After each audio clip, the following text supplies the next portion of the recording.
Ce soir, j'ai un message vraiment pour encourager la foi de chacun d'entre nous. Est-ce qu'il y a des gens qui parfois sont inquiets au milieu de nous?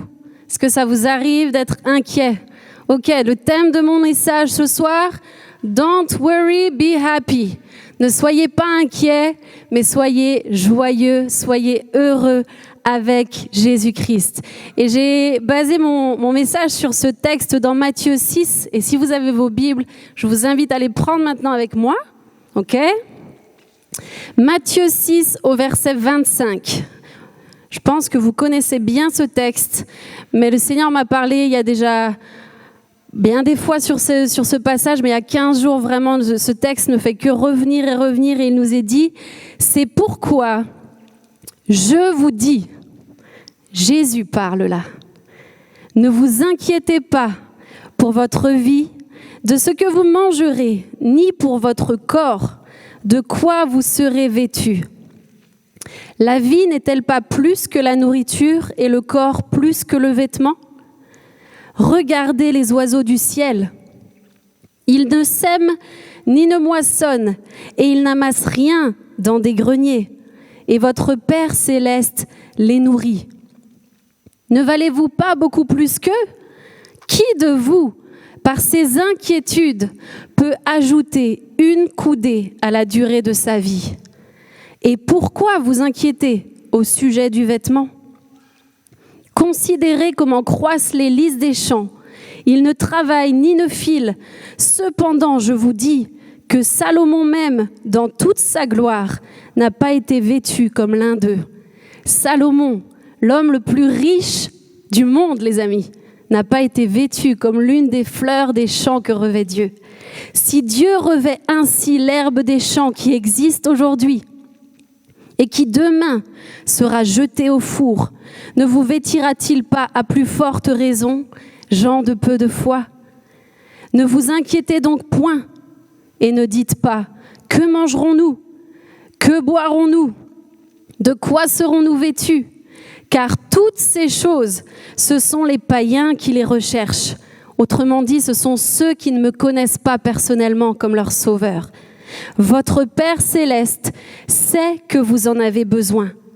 Cherchez premièrement le royaume et la justice de Dieu et toutes ces choses vous seront données par-dessus.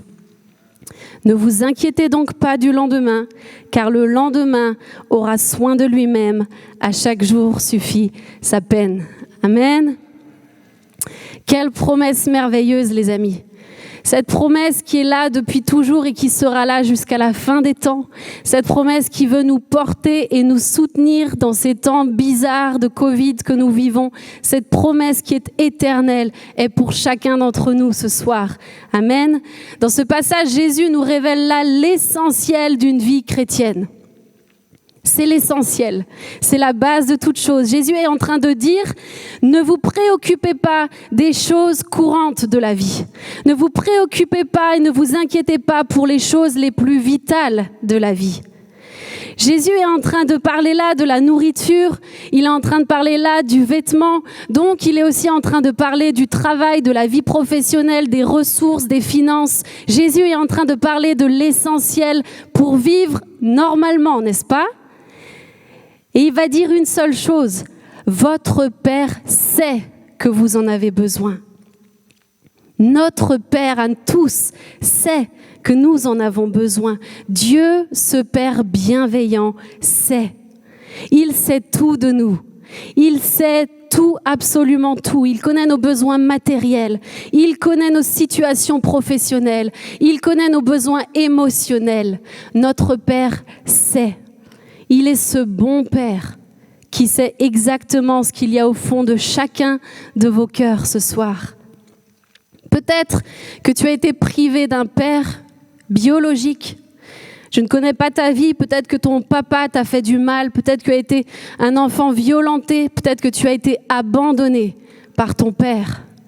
Mais laisse-moi te dire ce soir que Dieu est ce Père bienveillant. Amen. Dieu veut ton bien.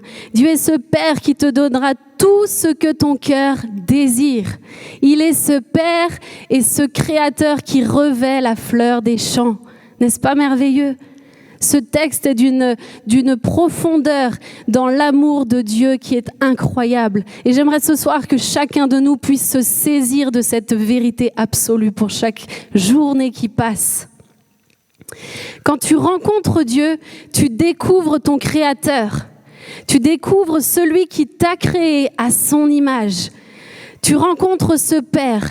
Et cette notion est tellement importante, mes amis. Cette notion du Père est capitale dans la vie chrétienne. La notion de comprendre qui est Dieu, qu'il est un Père, va faire de toi un enfant de Dieu. Peut-être que tu as été orphelin, mais ton Père est avec toi aujourd'hui. Amen. Vous êtes là? C'est des bonnes nouvelles que j'ai à vous annoncer. Il est ce Père bienveillant. Il sait exactement ce qu'il te faut. Et lorsque Jésus va enseigner ses disciples quelques versets plus haut dans le même passage, voilà ce qu'il va leur dire. Il va leur dire, voici donc comment vous devez prier. Voici comment vous devez prier. Quand vous priez, dites,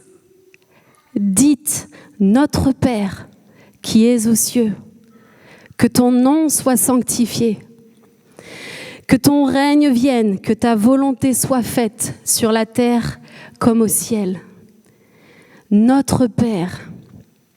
Pourquoi Jésus va les enseigner ainsi? Jésus va leur enseigner là la prière. C'est quand même vachement simple comme enseignement sur la prière, mais pourtant il a tout résumé. Il va les enseigner ainsi parce que le simple fait d'appeler Dieu Père, c'est s'affirmer comme fils et comme fille. Amen. Lorsque tu choisis de le nommer ainsi, tu acceptes ton statut d'enfant de Dieu.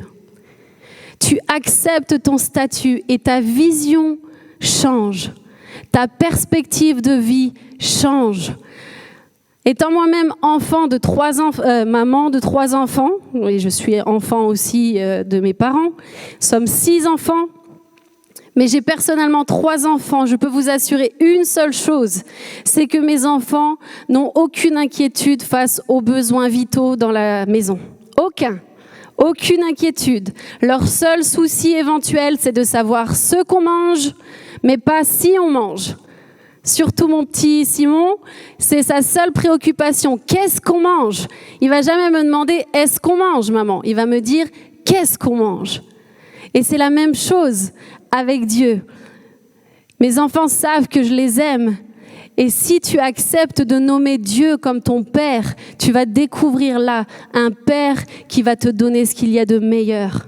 Amen. Considérer Dieu comme notre Père, c'est devenir comme ses enfants, confiants et heureux.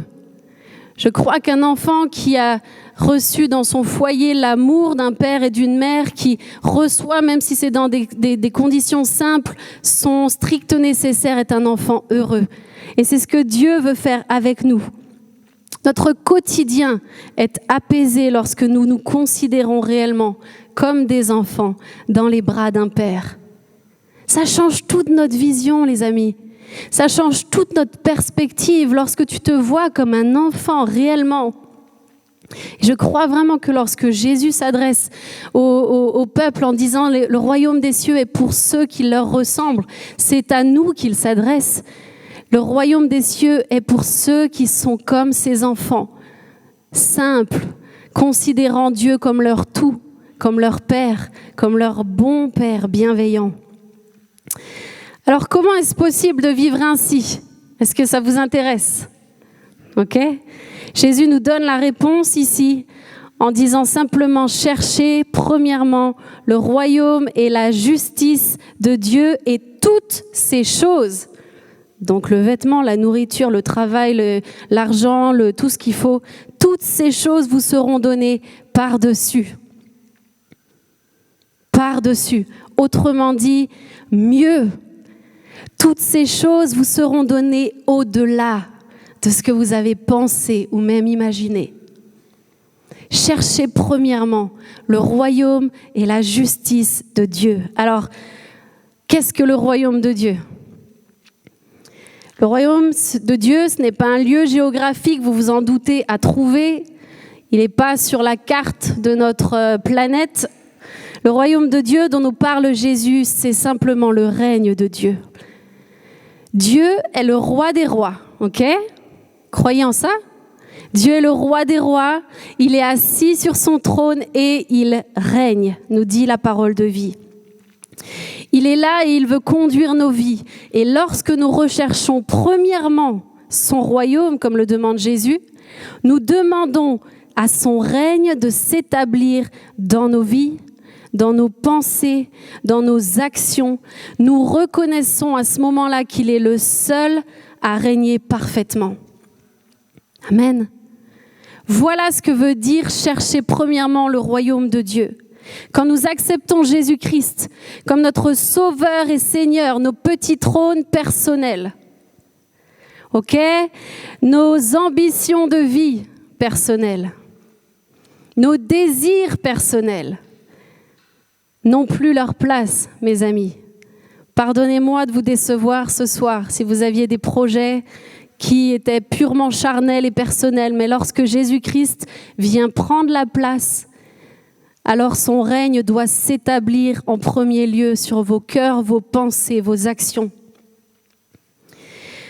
Lorsque nous agissons comme ça, nous déclarons que nos vies ne nous appartiennent plus. Dans un royaume, il n'y a qu'un seul roi. Amen. Et lorsque nous sommes enfants de Dieu, soit Dieu est le roi, soit je suis la reine. Soit tu es le roi. Tu ne peux pas choisir d'avoir Dieu qui règne si tu veux maintenir, toi, les rênes de ta vie. Si tu fais choix d'appartenir au royaume de Dieu, alors d'une manière très simple, tu lui dis chaque jour, tu es souverain. Père, tu es le souverain, tu es le roi des rois, tu es celui qui dirige ma vie. Ce n'est plus moi qui vis, mais c'est ton règne qui s'établisse à travers qui? À travers Jésus-Christ qui vit en moi. Tout cela est facile à appliquer, mes amis, quand nous réalisons, premièrement, que Dieu est notre Père et qu'il est aussi le roi des rois et que nous acceptons sa souveraineté dans tous les domaines. Mes ambitions, mon petit nombril, ou grand, je ne sais pas comment il est le vôtre, croyez-moi, laissez le règne de Christ, il rigole parce que le mien il est bizarre, s'établir à travers nos vies. Nul. À travers nos vies, nous amène vraiment à vivre des vies plus palpitantes que si nous vivions pour nous-mêmes. Croyez-le-moi, mes amis. Lorsque vous choisissez de laisser le royaume de Jésus-Christ s'établir dans vos vies, vous allez vivre des choses bien plus palpitantes que si vous allez vous donner de toutes vos forces pour vos propres ambitions, petites ou grandes. Laissez-moi vous dire que Dieu est le roi des rois et il a des aventures extraordinaires et bien au-delà de ce que nous pouvons, nous, en tant qu'êtres humains, vivre au quotidien. Amen. Dieu doit être notre seul recours. Et je crois que ça, c'est une clé importante. Laisser le règne de Dieu s'établir au quotidien ne ressemblera pas toujours à ce qu'on espère. Ne ressemblera pas toujours à ce qu'on désire, ne ressemblera pas toujours à ce qu'on pense. Mais c'est la confiance que nous plaçons dans ce bon et tendre Père, que quoi qu'il permette, les amis, que ça te plaise ou non, quoi qu'il permette, il a le meilleur pour toi. Quoi qu'il permette, peu importe la situation, qu'il te permette de vivre heureux et serein. Dieu est notre seul et unique recours et je crois qu'aucun plan B, écoutez-moi bien, aucun plan B, lorsque nous nous estimons enfants de Dieu, doit faire partie de notre vie. Aucun plan B doit faire partie de notre mode de pensée et de fonctionner. Toute option autre que lui, mes amis, nous prive de vivre le surnaturel et le miraculeux que lui seul est. À partir du moment où tu commences à réfléchir par tes propres moyens, où tu laisses tes pensées partir dans d'autres options, et si ça se passe pas comme ça, peut-être que je pourrais faire comme ça, et si je vais pas là, et s'il m'envoie pas là, peut-être que je pourrais faire ainsi. À partir de ce moment-là, Dieu n'est plus le roi des rois sur ton cœur et tes pensées, mais tu règnes à nouveau. Dieu doit être notre seul recours. Amen. Aucun plan B. Toutes les fois que nous laissons les inquiétudes de la vie prendre la place, mes amis, nous bloquons littéralement les bénédictions qu'il a pour nous. Toutes les fois que nous laissons les inquiétudes de la vie prendre la place, nous bloquons la bénédiction qu'il a en réserve pour chacun d'entre nous. L'inquiétude, c'est l'ennemi de la foi. L'inquiétude t'emmène au doute. Le doute, c'est l'ennemi de la foi. Vous êtes avec moi ? Nous ne pouvons pas être chrétiens et inquiets. Et je pèse mes mots. Parce que Jésus-Christ nous l'a dit, ne vous inquiétez de rien. Et si Jésus-Christ, mon sauveur, me l'a dit, c'est qu'il est possible de le vivre. Amen. Ne vous inquiétez de rien. De rien, mes amis. Le Proverbe 12 au verset 21 nous dit « Aucun malheur n'arrive au juste. » Aucun malheur.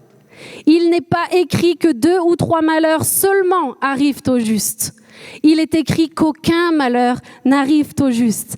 À partir du moment où tu te mets à rechercher uniquement à ce que Dieu soit le seul qui règne sur le trône de ton cœur, à partir du moment où tu t'empares de ces paroles, de cette parole de vie qu'est la Bible, à partir du moment où tu te saisis de ces promesses, alors je te garantis que tu peux vivre paisiblement. Alors tu peux vivre dans ces verts pâturages où Jésus-Christ est le bon berger. Tu peux le vivre chaque jour qui passe. D'où l'importance d'avoir des vies intérieures fortes. Amen. On l'a dit, ça fait partie des valeurs de l'Église SOS. Il faut avoir des vies intérieures fortes pour pouvoir appliquer ce que je vous dis ici. Sans relation personnelle et quotidienne avec Jésus-Christ, sans lecture quotidienne de sa parole, tu ne peux pas entrer dans cette réalité. Ce n'est pas possible, pas parce que tu n'es pas bon, pas parce que tu n'es pas sanctifié, mais parce que tout simplement c'est impossible. La vie est faite d'épreuves, la vie est difficile pour chacun. Et sans cette réalité-là, nous ne pouvons pas. Pourquoi ? Parce que la Bible est notre pain quotidien. Amen. C'est par elle que nous avons notre nourriture spirituelle qui nous donne la force et la foi, jour après jour, de nous emparer de ses promesses. Sans nourriture, nous mourrons physiquement, ok ? Sans nourriture, à un moment donné, si vous arrêtez de manger aujourd'hui, jusqu'à ce que mort s'en suive, c'est ce qui va arriver. C'est pareil pour la vie spirituelle. Sans cette nourriture, sans ce pain de vie, sans cette lecture quotidienne, sans l'approbation de Jésus, de ce que dit Jésus pour toi, sans que tu te saisisses de ses promesses, tu mourras spirituellement. Tu ne pourras pas tenir bon dans l'adversité. Tu ne pourras pas faire face aux épreuves de la vie et tu ne pourras pas vivre paisiblement et tranquillement comme nous le promet Jésus-Christ. Il est le pain de vie. Amen. Et sans ce pain de vie, il est illusoire de croire que vous pourrez tenir dans la vie chrétienne. Nous vivons des temps étranges, mais ils sont encore loin d'être difficiles, comparés à ce que d'autres frères et sœurs dans la foi vivent partout dans le monde, mes amis. Nous sommes encore loin de la persécution, nous sommes encore loin d'être battus pour notre foi. Nous sommes encore loin d'être égorgés pour notre foi. Nous sommes encore loin de voir des femmes enceintes être éventrées parce qu'elles confessent le nom de Jésus-Christ, mes amis. C'est la réalité dans beaucoup d'autres pays. Et je crois que si aujourd'hui nous ne sommes pas prêts à nous saisir de ça, nous ne tiendrons pas.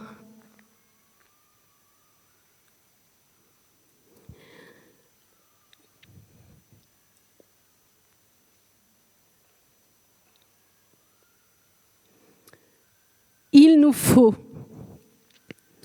plus que jamais, nous forger un esprit de vaillants guerriers.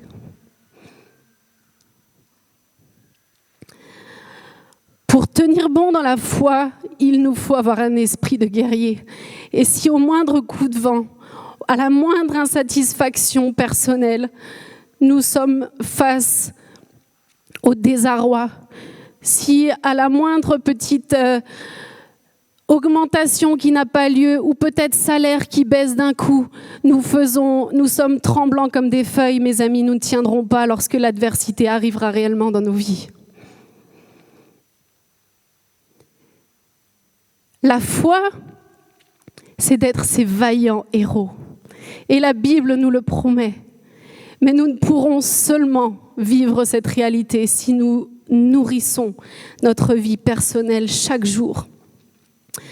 On ne devient pas un guerrier ou une guerrière allongée au coin d'un feu, au coin de la cheminée, ou en râlant, ou en se plaignant de ce qu'on a et de ce qu'on n'a pas surtout.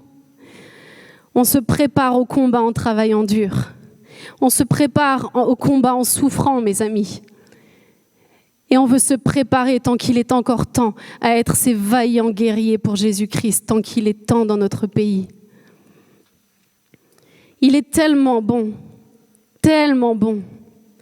de se savoir armé et équipé chaque jour qui passe dans la présence de Dieu. Je sais, je vous le dis à chaque fois, mais c'est l'endroit que je préfère au monde. Il n'y a pas d'autre endroit. C'est ce que Matt disait, lorsque nous louons Dieu de tout notre cœur, il renouvelle nos forces, il nous donne une nouvelle perspective, il nous donne de voir avec ses yeux. L'Esprit Saint prend le contrôle de nos vies et c'est tout ce qui compte, mes amis.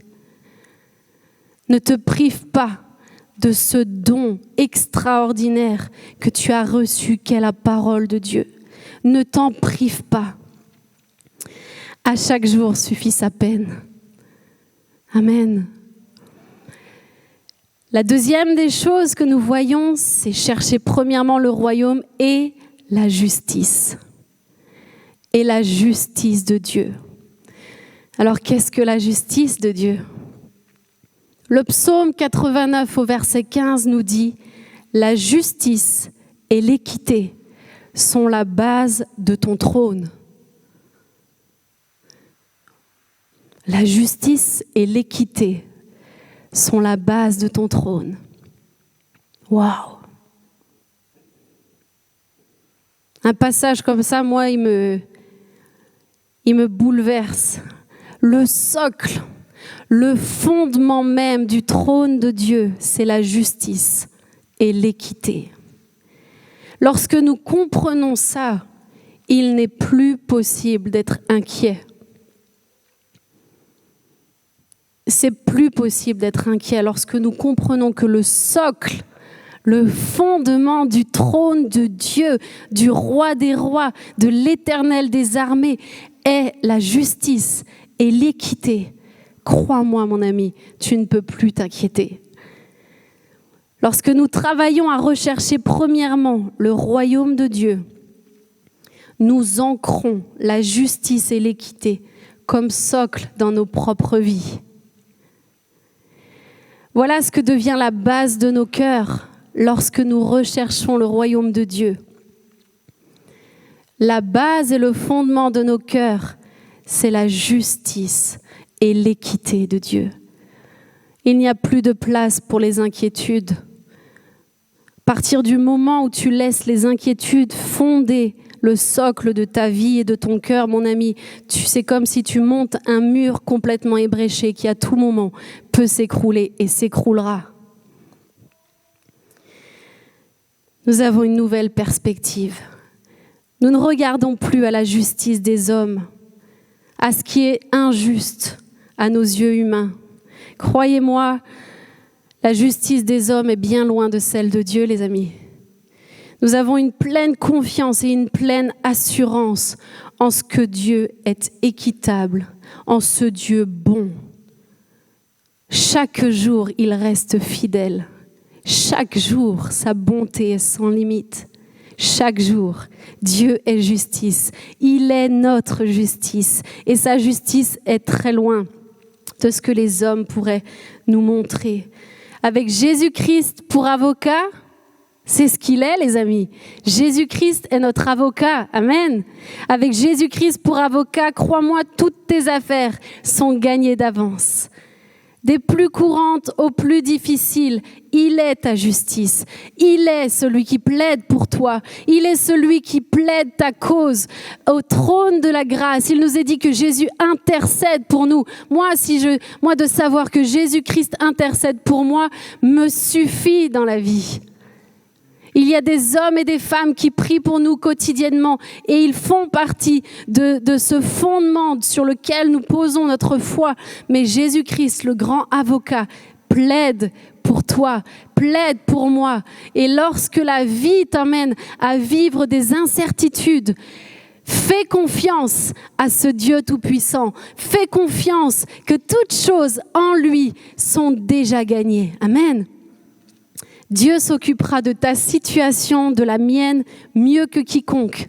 Laisse-le te surprendre. Laisse-le et lâche prise. Connaître la justice de Dieu, mes amis, permet de faire confiance au Seigneur qui rendra à chacun selon ses œuvres, nous promet Romains 2 au verset 3. Malachie 4 nous dit aussi que notre Dieu est le soleil de justice. Toute la Bible nous parle de ce Dieu juste et bon. Le psaume 11, verset 7, et c'est pour ça que je vous dis qu'il est important et indispensable de vous approprier la parole de Dieu. Elle est ce pain vivant, elle est ce qui va stimuler votre foi. À chaque fois que veut venir le doute, vous saurez répondre avec la parole de Dieu. Jésus lui-même a répondu seulement avec la parole de Dieu lorsqu'il a été tenté dans le désert pendant 40 jours.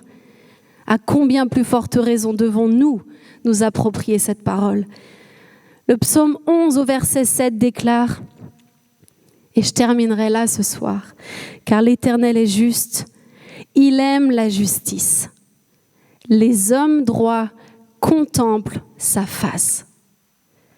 Lorsque tu choisis d'être cet homme ou cette femme droite devant Dieu, droit dans tout ce que tu entreprends, droit dans tes relations, droit dans ton couple, droit dans ton travail, droit dans ton cœur, lorsque tu fais choix d'obéir à ses commandements, sans t'inquiéter de ce que le monde pense de toi, sans t'inquiéter de ce que le monde pense, crois-moi, la justice de Dieu t'apportera un bonheur indescriptible. Et tu peux vivre heureux. Chaque jour, mon ami, malgré la souffrance, Christ est ta joie. Christ est ta force. Nous ne perdrons jamais avec Dieu en étant justes dans tout ce que nous faisons, même quand cela paraît fou. Jamais tu seras perdant à choisir la justice, à choisir l'équité, à toujours être bon envers ceux qui te font du mal, à toujours aimer là où il y a la haine. Tu ne perdras jamais en agissant ainsi. Le temps de la grâce, mes amis, n'est pas encore passé. Le temps de la grâce n'est pas encore fini. Le temps de la grâce n'est pas encore passé. Soyez fidèles à Dieu et vous recevrez la couronne de vie réservée aux justes dont nous parle la Bible. Cherchez premièrement le royaume et la justice de Dieu et vous vivrez heureux. Je le vis moi-même. Je ne prêche rien de ce que je ne vis pas. Jamais. Et si toute ma vie, je dois prêcher seulement ce que je mets en pratique, alors toute ma vie, je m'attacherai à ça. Croyez-moi, il est bon de faire confiance à notre avocat. Il est bon de croire que son royaume s'établit dans nos vies. Nous vivrons des vies tellement plus palpitantes, tellement meilleures.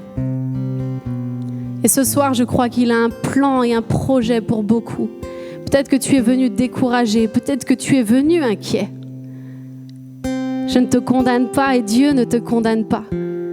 Mais je veux que tu puisses repartir de ce lieu en croyant qu'il est possible de vivre différemment. En croyant qu'il est possible de rencontrer ce merveilleux Sauveur qui s'appelle Jésus-Christ.